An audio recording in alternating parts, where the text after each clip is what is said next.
ஜனவரி 7 மற்றும் 8ஆம் தேதி உலக முதலீட்டாளர்கள் மாநாடு சென்னையில் நடக்கிறது. 30க்கும் மேற்பட்ட நாடுகளில் இருந்து 100க்கும் அதிகமான வளரும் முதலீட்டாளர்கள் பங்கேற்பதற்கான வாய்ப்பை தமிழ்நாடு வழங்குகிறது. வர விரும்புவோர் கீழே குறிப்பிட்டுள்ள இணையதளத்தில் பதிவு செய்யவும். தி சென்னை சில்க்ஸின் கிறிஸ்துமஸ் மற்றும் new year sale. Let the celebrations begin.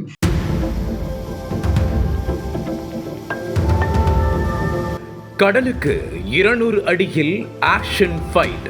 ஹெலிகாப்டரில் தொங்கியபடி சண்டை. கண்ணை உரசிய துப்பாக்கி தோட்டா. கதிகலங்க வைத்த சண்டை காட்சிகள். எப்போதும் டூப் போடாத டாப் ஹீரோ.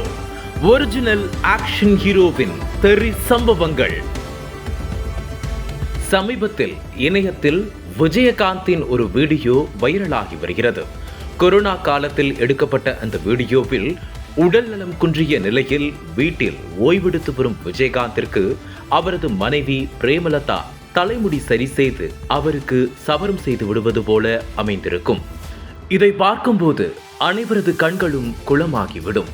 இந்த வீடியோவில் கேப்டனின் கால்களுக்கு கிரீம் தடவும் போது ஒரு இடத்தில் பிரேமலதா இப்படி சொல்லியிருப்பார், என்னுடைய ஹஸ்பண்ட் காலை பாருங்க, எவ்வளோ காயங்கள். இதெல்லாம் அவரோட வீர தழும்புகள். அத்தனையுமே சினிமாவில் நடந்து அதன் மூலமா வரப்பெற்ற காயங்கள் தான் என கூறியிருப்பார். அதுபோலவே விஜயகாந்த் தனக்கு டூப் வைக்காமல் தானே ரிஸ்க் எடுத்து சண்டை காட்சிகளில் நடிப்பது பற்றி பலரும் பேசி வருகின்றனர். ஒருமுறை அவருக்கான டூப் அடிபட்டு விடவே இனி தனக்காக யாரும் காயம் படவோ அல்லது உயிரிழக்கவோ கூடாது என முடிவு செய்த விஜயகாந்த் இதையடுத்து எல்லா சண்டை காட்சிகளிலும் தானே நடித்து வந்தார். இதனால் அவர் பல விபத்துகளையும் சந்திக்க நேரிட்டது. அதில் முக்கியமான சில சம்பவங்களை மட்டும் இப்போது பார்க்கலாம். விஜயகாந்த் என்றாலே அவரது ஆக்ஷன் படங்கள் தான் அனைவருக்கும் சற்றென்று நினைவுக்கு வரும். தூரத்து இடிமுழக்கம் படத்துக்காக துடுப்பை சுழற்றி அடித்ததால் அவரது வலதுகை தோள்பட்டை மூட்டே விலகிவிட்டது. பட்டணத்து ராஜாக்கள் படத்துக்காக பாறையில் சறுக்கிக் கொண்டே சண்டையிட்டதால் முதுகில் கற்கள் குத்தி கிழித்திருக்கின்றன. சாட்சி படத்தில் பீப்பாய்களை அடுக்கி அதன் மேல் சண்டையிட்டதில் பீப்பாய்கள் அவர் மீது விழுந்து வலது கண்ணோரத்தில் குத்தி காயம் பட்டிருக்கிறார்.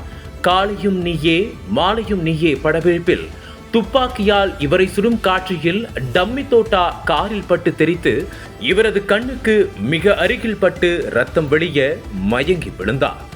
இப்ராஹிம் ராவுத்தூர் அலறி அடித்துக்கொண்டு அப்போலோவில் விஜயகாந்தை சேர்த்து சிகிச்சை அளிக்க நண்பனின் நிலை கண்டு இப்ராஹிம் ராவுத்தூர் அழுது தீர்த்தார். கிட்டத்தட்ட 3 மாத காலத்துக்கு மதுரையில் ரகசிய இடத்தில் விஜயகாந்தை ஓய்வில் இருக்க செய்து பெங்களூருவில் விஜயகாந்த் ஓய்வெடுப்பதாக திரைத்துறையினரிடம் கூறி வந்திருக்கிறார். அன்றைய சூழலில் விஜயகாந்த் கதை அவ்வளவுதான் என்று பலரும் கதை கட்டியிருக்கிறார்கள். அதையெல்லாம் தவிடுபடியாக்கித்தான் மீட்டெழுந்திருக்கிறார்.